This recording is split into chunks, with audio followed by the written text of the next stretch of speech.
మైపల్లన్న నమస్తేనే. ఉపేంద్ర నమస్తే. ఎట్లున్నారు, ఏం సంగతి? ఫైన్ ఫైన్ బాగానే చూస్తురా సోషల్ మీడియాలో నిన్న మొన్న మన యూనివర్సిటీకి ముఖ్యమంత్రి గారు వచ్చిపోయారు, రేవంత్ రెడ్డి గారు. సో ఎట్లా చూస్తారు ఆ పరిణామాన్ని? రావడం మంచిదే, కానీ ఆలస్యమైంది. ఆలస్యమైందా? ఆలస్యమైంది ఎందుకంటున్నంటే ఉస్మాన్ యూనివర్సిటీలో చదివిన విద్యార్థులు కావచ్చు, పూర్వ విద్యార్థులు కావచ్చు, లేదంటే యూనివర్సిటీకి వచ్చి మీలాంటి వాళ్ళు అనేక మంది సిగ్నేచర్ స్టూడియో ఛానల్స్ కావచ్చు ఎంతో కొట్లాడారు. అంటే ఆయననే అన్నాడు, మనం అంటలే. ఆయన స్పీచ్లో తెలంగాణ అంటే ఉస్మాన్ యూనివర్సిటీ, ఉస్మాన్ యూనివర్సిటీ అంటే తెలంగాణ, అసలు ఉస్మాన్ యూనివర్సిటీ అనేది లేకుండా తెలంగాణను ఊహించుకోలేమని చెప్పిండు. తెలంగాణ వచ్చిందే ఉస్మాన్ యూనివర్సిటీ వల్ల రేవంత్ రెడ్డి చెప్పిండు. కానీ ఆయన ఇంకొక మాట కూడా చెప్పాల్సింది ఏంటంటే, నేను సీఎం అయింది కూడా ఉస్మాన్ యూనివర్సిటీ వల్లనే. ఎట్లా అంటే ఇందులో చదివిన వాళ్ళు పూర్వ విద్యార్థులు కావచ్చు, ప్రజెంట్ విద్యార్థులు కావచ్చు, చదివి జిల్లా వ్యాప్తంగా అన్ని జిల్లాలలో ఉన్నారు. ఇప్పుడు అందులో ఎస్ఐ జాబ్ అయిన వాళ్ళు ఉన్నారు, కానిస్టేబుల్ జాబ్ వచ్చిన వాళ్ళు ఉన్నారు, ఎంఆర్ఓ ఉన్నారు, ఏం రానోళ్ళు ఉన్నారు, నిరుద్యోగులు ఉన్నారు. వీళ్ళందరూ కూడా నియంత్రణ గద్దె దించే నిరుద్యోగులుగా, ఎక్కువ శాతం నిరుద్యోగులు అబ్బా. డిఎస్సి నిరుద్యోగులు, జీవో 46 నిరుద్యోగులు, లేదంటే గ్రూప్ 1 నిరుద్యోగులు, గ్రూప్ 2 నిరుద్యోగులు. అసలు రేవంత్ రెడ్డి కూడా అంత కొట్లాలే. రేవంత్ రెడ్డి లాఠీ దెబ్బలు తినలే, నిరుద్యోగులు లాఠీ దెబ్బలు తిన్నారు. రేవంత్ రెడ్డి కొట్లాడింది ఎట్లా వస్తుంది అన్న? నువ్వు కూడా భలే మాట్లాడు. అన్నాడు కదా, నేను విరోచితంగా కేసీఆర్ మీద పోరాడిన, కేసులో డిటెన్షన్ సెల్ లో ఉన్నా. అవును అన్నాడా? ఆయన ఉన్నది ఎందుకో చెప్తా. ఒకసారి ఏమో 50 లక్షల రూపాయలు తీసుకుపోయి, అది టీడీపీలో ఉన్నప్పుడు, అప్పుడు ఒకసారి జైల్లో పెట్టారు.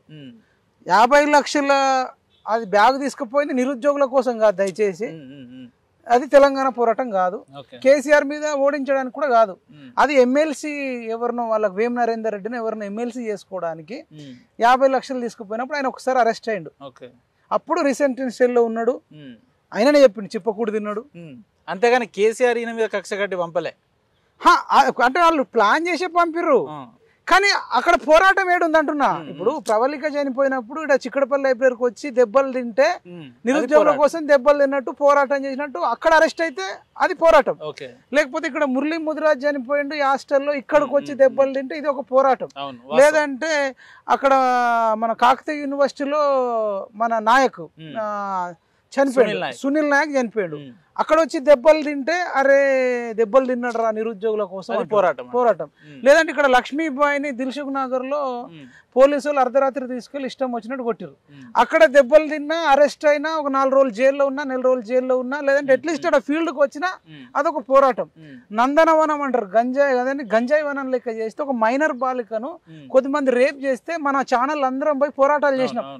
ఇప్పుడు నీకు ఏదైతే చెప్తున్నానో ఈ పోరాటంలో అన్నిట్లలో ఉపేందర్, సిగ్నేచర్ స్టూడియో, మైపాల్ యాదవ్, నిరుద్యోగులు అందరు ఉన్నారు.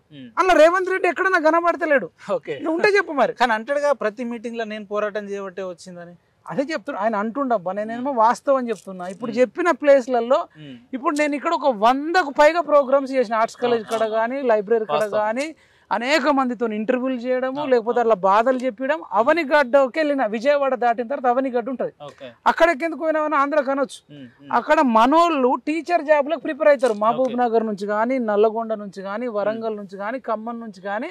అక్కడైతే డిస్టర్బెన్స్ ఉండదు, పీస్ఫుల్ గా చదువుకోవచ్చు, అక్కడ టీచింగ్ కొంచెం బాగుంటది అని చెప్పి అక్కడికి వెళ్తే, కేసీఆర్ ను గద్దె దించడం కోసం మేము ట్రైన్ లో తెలంగాణ నిరుద్యోగ రక్షణ చేస్తారు, అక్కడ పోయి అక్కడ వందలాది మంది స్టూడెంట్స్ తోని మీటింగ్ పెట్టి వాళ్ళతో మాట్లాడించిన, మీ బాధ ఏంది, ఎన్ని సంవత్సరాల నుంచి ప్రిపేర్ అవుతారు, మీకు ఎంత అప్పు అయింది అంటే, మాకు 5 లక్షలు అప్పు అయిందన్న, మాకు 10 లక్షలు అప్పు అయిందన్న, మేము 4 ఏళ్ళ నుంచి చదువుతున్నామన్న, 5 ఏళ్ళ నుంచి చదువుతున్నామని. మరి ఓటు ఎవరికి వేస్తారంటే ఇక ఈ కేసీఆర్ అయితే గద్దె దించాలన్న. అంటే అక్కడ ప్రమాణం చేసినాం. అక్కడ అవనిగడ్డలో పవన్ కళ్యాణ్ వెళ్ళిన డిగ్రీ కాలేజ్ అని ఒకటి ఉంటది, ఆ డిగ్రీ కాలేజ్ గ్రౌండ్ లో ఏమని ప్రమాణం, ముఖ్యమంత్రి గారు కూడా అన్నట్టున్నాడు కదా, ఇప్పుడు కాంగ్రెస్ పార్టీ అధికారం రావడానికి కూడా యూనివర్సిటీ కూడా సగం కారణం అని చెప్పినట్టున్నాడు. అదే ఆయన ఒక్కసారి అట్లా అంటాడు, ఇంకొకసారి ఊరికి రాలేదురా కూర్చున్న సీటు అంటే నువ్వు కష్టపడితేనే వచ్చింది అన్నట్టు రాపించుకుంటున్నావు.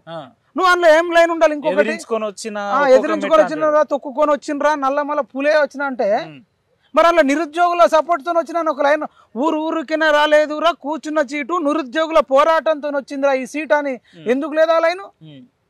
నిరుద్యోగుల పోరాటంతో వచ్చింది, డిజిటల్ మీడియా పోరాటంతో వచ్చింది, ప్రశ్నించే గొంతుకల పోరాటంతో వచ్చింది, డిజిటల్ మీడియా జర్నలిస్టుల ద్వారా వచ్చింది అని నువ్వు అది మా పేర్లు చెప్పకపోయినా డిజిటల్ మీడియా జర్నలిస్ట్ ద్వారా వచ్చిందని ఎందుకు చెప్తాడు? అసలు డిజిటల్ మీడియా వాళ్ళు ఎవరు జర్నలిస్టులే కాదు, వాళ్ళకి వాళ్ళు రావు, ఏబిసిడీలు రావు అంటే. అదే దానికి నేను ఏం కౌంటర్ ఇచ్చిన అంటే వాళ్ళు రానోడు కాదు, అసలు జనాలంతా జర్నలిస్టులు అంటున్నాం. జనమంతా ప్రతి ఒక్క సామాన్యుడు జనమంతా జర్నలిస్టులే. ఎట్లా నాకు కడుపును వస్తుంది, నాకు కడుపును వస్తుంది అని చెప్తే అదే జర్నలిస్టు. ఇప్పుడు జర్నలిజం అంటే నిజం చెప్పడమే జర్నలిజం. ఇగో కడుపును వస్తుందని నువ్వు గాంధీ హాస్పిటల్కి పోయినావు, పలానా దగ్గర బెడ్ ఖాళీ లేదు, లేదంటే డాక్టర్ లేడు, మెడిసిన్స్ లేవు, ఫ్యాన్ లేదు, నాకు ఇది లేదయ్యా బాబు అని సెల్ఫీ పెట్టిండు అనుకో, అదే జర్నలిజం. జనాలందరూ జర్నలిస్టులు, ప్రజలంతా పాత్రికేయులే. అట్లా అయిపోయింది ఇప్పుడు వ్యవస్థ. ఒకప్పటి కాలం ఎడ్డి కాలం లెక్క లేదు, ఎవరి పనులలో ఏం లేదు, ప్రతిదీ గమనిస్తున్నారు. అయితే ఎమ్మెల్యేగా ఓడిపోయినోడు సీఎం కావచ్చు, ఏడు ఓడిపోయిండు అనొచ్చు. కామారెడ్డిలో ఓడిపోయిండు. కామారెడ్డిలో ఓడిపోయిన వ్యక్తి అందశ్రీ అని అంటుండు. అందశ్రీ అని అంటే మాకు గౌరవం. కేసీఆర్ ను ఓడించిండు రేవంత్ రెడ్డి అంటే ప్రపంచ చరిత్రలో నిలిచిపోయాడు అన్నాడు కదా. కేసీఆర్ ను రేవంత్ రెడ్డి ఓడించలే, కేసీఆర్ ను వెంకట రమణారెడ్డి అని బీజేపీ ఎమ్మెల్యే అభ్యర్థి ఓడించిండు. ఇదే రేవంత్ రెడ్డిని కూడా ఆయన ఓడించిండు. మరిగా రేవంత్ రెడ్డి ఎక్కడ ఓడించిండు? ఇది అబద్ధం. ఒకవేళ రాష్ట్రం అంతా ఆయననే కాంగ్రెస్ వాళ్ళని గెలిపించిండు, రాష్ట్రం అంతా ఓడగొట్టిండంటే ఆయన ముఖం చూసి ఆయననే ఓడగొట్టిన వాళ్ళు ఆయన ముఖం చూసి వేరే వాళ్ళని ఎట్లా గెలిపిస్తారు? ఏమంటాడు అంటే 20-30 ఏళ్ల నుంచి ఇక్కడ ఏ ముఖ్యమంత్రి రాలేదు, వచ్చిన యూనివర్సిటీని పట్టించుకోలేదు, అదే వీళ్ళు ఈ యూనివర్సిటీ వాళ్ళు 100 కోట్లు అడుగుతారు, 100 కాదు నేను 1000 ఇస్తా, అది కూడా డిసెంబర్ నాడు వస్తా, అదే అంటున్నా వస్తా అంటాడు. ఇప్పుడు ఇది అరిచేతుకు బెల్లం పెట్టి మోచేతుకు బెల్లం పెట్టి నాకు ఇచ్చినట్టు ఉంటది. ఇప్పుడు వచ్చి దాదాపు 20 నెలలు అవుతుంది ఉపేందర్. నువ్వు మొట్టమొదటిగా ప్రమాణ స్వీకారం ఎల్బీ స్టేడియంలో చేసిన తర్వాత గన్ పార్క్ కి వెళ్ళి అమరవీరులను మొక్కి, తర్వాత వెంటనే ఉస్మాన్ యూనివర్సిటీకి వచ్చి ఇక్కడ మొక్కి, చిక్కడపల్లి లైబ్రరీ కాడ మొక్కి, తెల్లారైనా సరే అట్లీస్ట్ ఆదాయ రోజా తెల్లార మొక్కి మీ అందరి పుణ్యంతో నేను సీఎం అయినా, నా గోలు రీచ్ అయినా మీ అందరి వల్ల నేను వెళ్ళిపోతే ఇంకా బాగుండేది. ఆ రోజు వస్తే ఇంకా నీకు పూల దండలు వేసేది, పూల వర్షం కురిపించేది. అరే వచ్చిండ్రా మంచోడని. 20 నెలలు తీసుకున్నావు టైం, సరే వచ్చినావు. 20 నెలల తర్వాత నార్మల్గా వచ్చినవా, లక్షల రూపాయలు పెట్టి కంచెలేసిండు. ఓ అమ్మ అంటే నిన్ను ఎవడేమంటాడు? ఇప్పుడు నీ జోలికి ఎవడు వస్తాడు? కంచెలు ఎందుకు వేసినావు అని అంటున్నా నేను. అసలు అవసరం, నువ్వు మంచోడువే అనుకుంటా. వీళ్ళు అన్నారు కదా ప్రజా ప్రభుత్వంలో కంచెలు ఉండవు, ఎవరైనా నిరసన తెలిపొచ్చు, ఏదైనా చెప్పొచ్చు. అక్కడనేమో కంచెలు కూలగొట్టినావు, ప్రగతి భవన్ ఇక్కడ పంచెలు కూలగొట్టినా అని చెప్పినావు. నేను కూడా అక్కడ కంచెల మీద డాన్స్ కోటలు బద్దలు కొట్టిన అంటే నేను ఆ కంచెల మీద డాన్స్ చేసి లడ్డులు వంచిన. మరి ఇక్కడ ఆర్ట్స్ కాలేజ్ ఇక్కడ నువ్వు కంచెలు ఎందుకు వేసినావు? మొత్తం కంచెలేసి ఎన్సీసీ నుంచి ఠాగూర్ ఆడిటోరియం దాకా ఇటు కదా 10 ఫీట్ల వేయించి వందలాది పోలీసు వాళ్ళని పెట్టి 200 మంది నిరుద్యోగులను అరెస్ట్ చేసి పోలీస్ స్టేషన్లలో పెట్టి వచ్చినావంటే. ఇంకో విచిత్రం అన్న, మీరు గమనించారో లేదో, ఈయన ఆల్రెడీ ఎవరైతే నిరసన తెలుపుతారో వాళ్ళని లోపల పెట్టేసిండు. మళ్ళీ ఈడికి వచ్చి ఏమంటాడు తెలుసా, ఒక్క పోలీసు ఉండొద్దు, నేను నెక్స్ట్ టైం వచ్చేసరికి నిరసన తెలిపే ఛాన్స్ కూడా వాళ్ళకి. అదే ఛాన్స్ ఇప్పుడు కూడా ఇస్తే అయిపో కదా. ఇప్పుడు బయలుదేరే నువ్వు ఒక రోజు ముందు ఆయననే హోంశాఖ మంత్రి, ఆయననే ముఖ్యమంత్రి, ఆయననే విద్యాశాఖ మంత్రి, ఆయననే మున్సిపల్ శాఖ మంత్రి. నువ్వు హోంశాఖ మంత్రి హోదాలో నీకు తెలియకుండా ఏం జరగదబ్బా. హోంశాఖకి చెప్పకుండా డీజీపీ ఎటువంటి నిర్ణయం తీసుకోడు. డీజీపీ అంటే అడిగితే ఏంది సార్ అంటే చాలా మంది కొంత వస్తారని ఉండొచ్చు ఐడియా ఉంటే, మరి మీరు సెక్యూరిటీ పర్పస్ తీసుకోండి అని ఆయన పర్మిషన్ ఇస్తే వేసిన కంచెలే. నువ్వు ఇప్పుడే నువ్వు నల్లమల పులివి, ఊరికినా రాలేదురా కూర్చున్న సీటు నువ్వు తొక్కుకుంటూ వచ్చినావు. మరి అంతకుముందు నువ్వు టీడీపీలో ఉన్నప్పుడు 2 వీలర్ మీద వచ్చినోడివి, టీడీపీ మీద ఉన్నప్పుడు 2 వీలర్ మీద వచ్చి ఇదే ఆర్ట్స్ కాలేజ్ కాడ అభివాదం చేసి అందరినీ కలిసి ఆ దొరలను అది చేస్తా ఈ దొరలను ఇది చేస్తా అన్నోడివి. నువ్వేం తప్పు చేయలేవు అనుకో, మరి అప్పుడు దాకా రావచ్చు కదా. నువ్వు 2-3 కార్లు వేసుకున్నావు, 4-5 కార్లు వేసుకున్నారా, ఇదే స్టాప్ ఉంచుకో, ఇదే ఉంచుకో. ఆ కంచెలు ఎందుకు పెట్టినావు? పిల్లల్ని ఎందుకు అరెస్ట్ చేసినావు? నువ్వు పాస్ ఇవ్వకపోతే ఠాగూర్ ఆడిటోరియం కాడ కూడా 100 పోలీసులు ఉన్నారంటే 6 గంటలకు. అదే నేను అనేది నీకు, నువ్వు ఠాగూర్ ఆడిటోరియం కూడా ఎవరు రాకపోవు. ఒకవేళ మీరు పిలిపిస్తే వస్తుంటివి, లేకపోతే లేదు.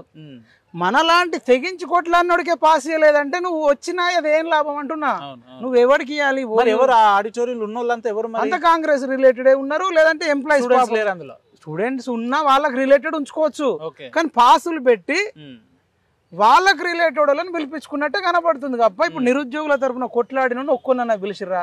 ఒక్క డిజిటల్ మీడియా వాళ్ళని ఉన్నారా? నీకు వచ్చిందా ఇన్విటేషన్? రాలేదు. మరి నాకు వచ్చిందా? ఇప్పుడు మనకంటే ఎక్కువ కొట్లాడేటోడు ఠాగూర్ ఎవడున్నాడు? ఇప్పుడైనా అప్పుడైనా ఓకే కొట్లాడిన వాళ్ళకు పిలవడం మర్చిపోయి ఉండొచ్చు కానీ మీరేదో ముఖ్యమంత్రిని విమర్శించాలని మాట్లాడకండి.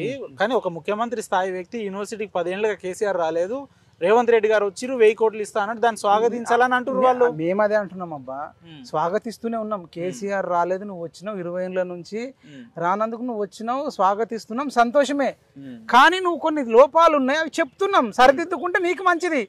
ఇప్పుడు నువ్వు మళ్ళీ చెప్పాలంటే ఫస్ట్ ఆయన వినాలే కదా, వినాలంటే ఈ పోరాటాలు కనీసం ఒక నలుగురినైనా పిలిచిండు. అప్పుడు ఒక నలుగురు విద్యార్థులు వాళ్ళంతా జైల్లో ఉంటే ఎట్లా పిలుస్తారు? మనలాంటి వాళ్ళు ఉన్నాం కదా, ఎట్లీస్ట్ మనలాంటి వాళ్ళు ఉన్నాం. ఒక వినతి పత్రం, సరే నువ్వు అంటున్నావు కదా విద్యార్థులు ఉన్నారు, నిరుద్యోగులు ఉన్నారు అంటున్నావు కదా, ఒక్కడన్నా సీఎంకి వెళ్ళి వినతి పత్రం ఏం చూసినావా? లేదంటే రిక్వైర్మెంట్స్, డిమాండ్స్, మీకు ఏమేం కావాలి? ఇప్పుడు మాకు నన్ను అడుగు, ఇప్పుడు మిమ్మల్ని కూడా ప్రభుత్వంలో ఉన్న వాళ్ళు చాలా మంది గుర్తుపడతారు. ఇప్పుడు సీతక్క లాంటి వాళ్ళు కావచ్చు, ఇప్పుడు శ్రీధర్ బాబు కానీ వివేకానంద కోసం అయితే ఆ చెరువులోనే, చెన్నూరు చెరువులో పొన్నమన్న గుర్తుపడతాడు, వివేకాన్న గుర్తుపడతాడు. నిన్న వచ్చిన మంత్రి అడ్లూరి లక్ష్మణ్ గారు కూడా రేవంత్ రెడ్డి గుర్తుపెడతాడు. నేను ఇప్పుడు మనం లేకుండా రేవంత్ రెడ్డి సీఎం ఎక్కడ, మనం అందరం చేస్తేనే కదా. మరి మీలాంటి వాళ్ళు నన్ను పిలిపించి యూనివర్సిటీ సమస్యలు ఏమన్నా మాట్లాడాలి కదా. అదే అప్పుడు పిలవలేరు కాబట్టి నేను సిగ్నేచర్ స్టూడియో తరపున అడుగుతున్నా. నేనేం 2 లక్షల జాబులు అడగట్లేదు ఉపేందర్, చాలా చాలా చిన్న అడుగుతున్నా. ఇప్పటికి 20 నెలల్లో కూడా అవి ఇంప్లిమెంట్ చేయకపోవడం బాధాకరం. ఈ చిన్న ఎందుకు అడుగుతున్నా అంటే, నువ్వే అంటున్నావు కదా నిరుద్యోగుల వల్ల నేను అధికారంలోకి వచ్చిన అంటున్నావు కదా, ఇకనైనా నిరుద్యోగుల పట్ల నీకు ఏమాత్రం విశ్వాసం ఉన్నా, రేపటి రోజున వాళ్ళు టెట్టుకైనా, డిఎస్సికైనా, పోలీస్కైనా, ఎనీ గ్రూప్ 1 అయినా, గ్రూప్ 2 అయినా, ఏ జాబ్కి అప్లై చేసినా ₹1 లేకుండా రిసిప్ట్ ఇచ్చేసేయండి. ఎగ్జామ్ ఫీజులు పెట్టకండి. 1000 రూపాయలు, 2000, 3000, 4 జాబ్లకు అప్లై చేస్తే 4000, 10 జాబ్లకు అప్లై చేస్తే 20000. ఈ నిరుద్యోగులు ఎడికెళ్ళి తెస్తారు ఉపేందర్. నీ కోసం సీఎం పదవి ఇచ్చిన వాళ్ళ కోసము నువ్వు కనీసం ఎగ్జామ్ ఫీజు కట్టుకోకుండా ఉండంటున్నా. దీనికి పెద్ద 1000 కోట్ల బడ్జెట్ అవుతుందా? నువ్వు అసలు నిరుద్యోగుల దగ్గర డబ్బులు లేకనే వాడు ఉద్యోగం కోసం అప్లై చేస్తే నువ్వు మళ్ళీ నిరుద్యోగి దగ్గర డబ్బులు వసూలు చేసేది ఏందంటున్నా. నీకు ఎవడు చేయనంత త్యాగం చేసినప్పుడు ఇక భవిష్యత్తులో నువ్వు ఒకటి చెప్పు, ఇక కేసీఆర్ హయాంలో ఇట్లా ఫీజులు వసూలు చేసిరు, మేము ఇక నిరుద్యోగుల పుణ్యంతో గెలిచినాం కదా, ఇక నుంచి ఎవరైనా ఎన్ని జాబ్లకైనా అప్లై చేసుకోండి, మేము ఫీజు లేకుండా చేస్తాం, ఇంకా అవసరం అనుకుంటే ఇలాంటివి చెప్పాలి. ఇవే చిన్నవి ఇక అవసరం అనుకుంటే నిరుద్యోగుల సెంటర్స్ ఉంటాయి కదా, అక్కడ మంచినీళ్ళు అరేంజ్ చేసి, అరటి పండ్లు అరేంజ్ చేసి, వాళ్ళకు రెస్పెక్ట్ ఇచ్చి, ఎగ్జామ్ కు పోయేటప్పుడు ఒక అరటి పండు, బయటకు వచ్చిన మీరు చెప్పే కోరికలేమో చిన్న ముఖ్యమంత్రి గారు ఏమన్నారు తెలుసా, దీన్ని మీరేదో 100-200 కోట్లు అంటారు, అట్లా కాదు 1000 కోట్లు అడగాలి, మీరు ఆక్స్ఫర్డ్ యూనివర్సిటీ స్థాయికి తీసుకోపోతే. మరి 20 నెలలు ఏం చేసినావు? గుడ్డి గాడిద పండ్లు తోమిండు. ఇన్ని రోజులు 20 నెలల నుంచి ఏం చేసిండు? 20 నెలల నుంచి 1000 కోట్లు కాదబ్బా, ఒక 100 కోట్లు అని ఇచ్చినావా? పోయిన ముఖ్యమంత్రి ఇదే 20 నెలలు ఈడికి రాలే కదా, రాలేదు కాబట్టి తొక్కినాం కదా, రాలేదు కాబట్టి తొక్కినాం. ఇప్పటికైనా వచ్చిండు కదా, ఆయన కంటే నయమే కదా, 1000 కోట్లు డిసెంబర్ చూడాలి. మరి ఆయన కంటే నయమే అంటున్నా, కానీ అంత సూపర్ ఏం కాదంటున్నా. రెండు చెప్తున్నా, కేసీఆర్ తో కంపేర్ చేసుకుంటే రావడం మంచిది, కానీ 20 నెలల్లో ఇవ్వకపోవడం కూడా తప్పే కదంటున్నా. నువ్వు డిసెంబర్ లో ఇస్తా అంటున్నా, 1000 కోట్లు ఇస్తా, ఒక్క పోలీసు వాడు ఉండో ఆర్ట్స్ కాలేజ్ ముందు, నేను ఒక్కడనే వస్తాను. అదే నేను అనేది ఏంటంటే 1000 కోట్లు ఇవ్వు, ఇంకొక 100 కోట్లు తక్కువ ఇచ్చినా మేము స్వాగతిస్తాం. ఒకసారి బడ్జెట్ ఎట్లుంటుందో తెలియదు, నువ్వేమో దానకర్ణుడుగా నీ సొంత డబ్బులే తీయవు, సరే ప్రజల డబ్బులే, ప్రభుత్వం డబ్బులే. 1000 కోట్లు ఇస్తావా, ఒక 100 కోట్లు తక్కువ ఇస్తావా, 200 కోట్లు తక్కువ ఇస్తావా, 500 కోట్లు ఇస్తావా అనేది చూద్దాం ఆ రోజు. మీ బడ్జెట్ మరి అసలు బడ్జెట్లు ఎందుకు పెట్టలేదు అంటున్నా నేను. బడ్జెట్ లోనే 1000 కోట్లు రాయలే. మరి నీకు అంత ప్రేమ ఉన్నోడు నువ్వు హాస్టల్ ఏందన్నట్టు ముఖ్యమంత్రి ఏదో మాటలు చెప్పి వెళ్ళిపోయాడు అనుకుంటారు. మరి ఇక ఇది అంటారు కదా, రెడీ చేస్తుండు, గడిబిడి చేస్తుండు, తొండికి దిగుతుండు. అసలు ఇప్పుడు స్కూటీ అంటివి, ఆడోళ్ళంతా ఇక స్కూటీలు కొనేటోళ్ళు ఆగిర్రు. ఎందుకంటే ఈయన ఎట్లా గవర్నమెంట్ వచ్చి నాకు ఇస్తా, మీరు కొనకండి, నేను రాగానే ఇస్తా, అనవసరంగా మీ డబ్బులు ఎందుకు బొక్క అన్నాడు. సరే అని చెప్పి ఆగితే 1-2 నెలల 20 నెలల స్కూటీ లేదు, కనీసం ఒక సైకిల్ అన్నా లేదు. నువ్వు స్కూటీ కొనియలేవబ్బా, కనీసం ఒక సైకిల్. ఇంకా బండి సాయం కరీంనగర్ లో సైకిల్ పంపిండు. అదన్నా చేయాలి. రాజగోపాల్ రెడ్డి అన్న 10th ఫస్ట్ వచ్చిన వాళ్ళకు, 2nd 3rd వచ్చిన వాళ్ళకు, గవర్నమెంట్ స్కూళ్ళలో చదివిన వాళ్ళకు ఒక 21 లక్షల రూపాయలు పంచిండు. ఫస్ట్ వచ్చిన వాళ్ళకి 15,000, 2nd వచ్చిన వాళ్ళకి 10,000, 3rd వచ్చిన వాళ్ళకి 7,500 పంచిండు. అట్లనన్నా నువ్వు కనీసం నేను స్కూటీ ఇవ్వలేకపోతున్నా ఆడపిల్లలకు, తెలంగాణ రాష్ట్రంలో నమ్మలా అందరికి మంచికో సైకిల్ కొనిస్తే మంచిది అని సైకిల్ ఇవ్వ లేదని చెప్పు. నాకు బడ్జెట్ లేదు, స్కూటీ కంటే 1,00,000 రూపాయలు అవుతాయి, సైకిల్కి 5,000 10,000 అవుతాయి, కొని నీకు మంచి పేరు వస్తుంది, పిల్లలు ఆరోగ్యంగా ఉంటారు కదా. నేను అనేది చిన్న చిన్నవి చెప్తున్నా, ఇవన్నీ నీకే లాభాలు ఉంటాయి. నంబర్ 1. నంబర్ 2, ఎగ్జామ్ హాల్లోకి పోయేటప్పుడు ఒక్క నిమిషం లేట్ అయినా నూకేస్తారట. ఒక్క నిమిషం పోయినా ఎందుకు నూకేయాలంటే వాళ్ళు టెర్రరిస్టులా. ఇక్కడ హైదరాబాద్లో 20 లక్షల మంది ఉండే దగ్గర 1,50,000 మంది జనాభా ఉన్నారు. ఎక్కడికక్కడ ట్రాఫిక్ జామ్ అవుతుంది.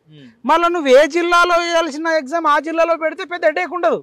నువ్వేమో ఆదిలాబాద్ నుంచి హైదరాబాద్కి రావాలంటే, ఖమ్మం నుంచి హైదరాబాద్కి రావాలంటే, నాగర్ కర్నూలు నుంచి రావాలి, పాలకుర్తి నుంచి రావాలి, బస్ ఎక్కిడు దిగుడు చేస్తే నిమిషం లేట్ కాదు, 10 నిమిషాలు కూడా లేట్ అవుతుంది. ట్రాఫిక్ సిగ్నల్ పడితే సిగ్నల్ జంప్ చేసినా మీరే ఫైన్ వేస్తారు. సిగ్నల్ వెయిట్ చేసి సిగ్నల్ తర్వాత పోయి అక్కడ 1 నిమిషం లేట్ అయితే రావద్దు, పోవద్దు. ఏందదంతా?